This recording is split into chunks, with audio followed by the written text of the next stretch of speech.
Alright, ladies and gentlemen, this is it. Masyadong malalaki na kanilog sa akin. I will adjust. Okay, so mga kaibigan, once again, I would like to welcome everybody, especially mga dating bagong dating. Ito sa La Casa Antigo, Nagalag, Malaysia City. And I will be your host for today. This is Ronnie the Boys sa Pilabot.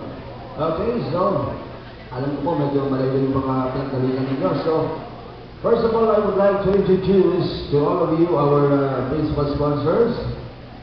Okay, mga bossing, mga photographers natin, videographers, ready tayo. Asan yung ating presidential table? Nandito, sa libas na nituran natin.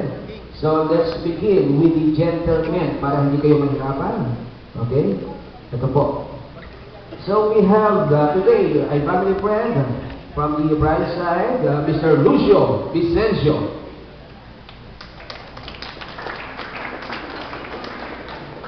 Those family friend of the bride, attorney Roberto Goan. Nasaan po siya? Okay. Mr. Alexander Menjola. Saan po natin ang picture, ha? I think that is attorney Goan. Is that correct? Si Sir Alex, kayo po ba? Pwede po ba kayong tumayo? At muli natin siyang palakpakan.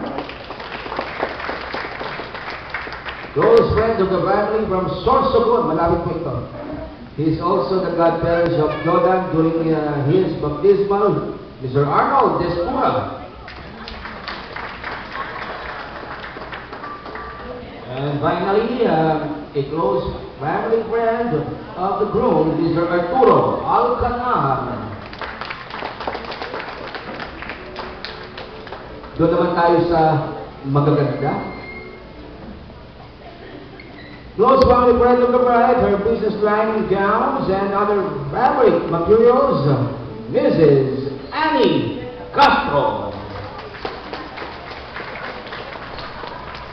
Close family friend of the bride, Mrs. Ruth Goan. A close aunt of the groom from the father's side, Mrs. Joan Doninia. Those friends of the family from Sorsogon. And syempre, siya po yung pretty wife ni Mr. Arnold Destura, Madam Novelita Destura. Groom's son from Bulacan, cousin of her mom, Mrs. Lolita Bautista. Yun tayo sa bandang harapan. Mga kaibigan, the best man and the maid of honor, Mr. Jose Marie Mationg and Ms. Lane Mayra Benaventura. Ando sila. Our kennel sponsors, Mr. El Nino Benaventura and Ms. Sherry Benaventura. Pwede ko kayo? Para mahapit ng camera. At asan yung partner mo? Malayo. May LQ kayo, ha? Para kayo si Jerry Liz at si Luis. Male sponsors, Mr. Elvin Gabe Bunado and Ms. Lauren Vida.